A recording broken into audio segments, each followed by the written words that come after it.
27/8/26 प्रातः मुरली ओम शांति।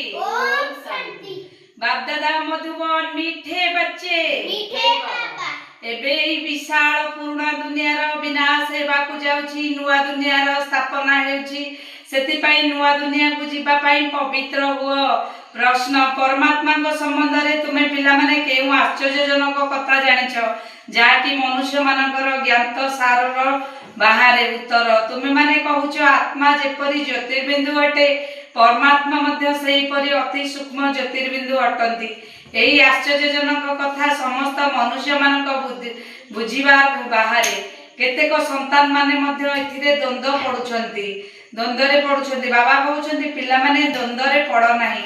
जदि छोट रूप रे याद रहू नाही तेबे बड़ रूप रे याद अबा स्मरण कर, किंतु निश्चय मने पकाइबाकू हेबो। गीत रात के राही थक मत जाना, रातिर राही बा रातिर आम मन को ठकिबनी केबे। ओम शांति। आत्मिक संतान मान को आत्मिक पिता बुझाउछंती केबे थक नाही।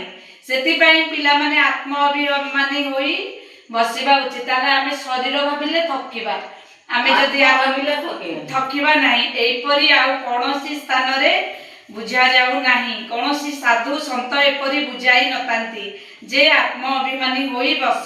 एकथा केवल बाबा ही बुझाउचंती, आउ केही एही कथा कहि परिबे।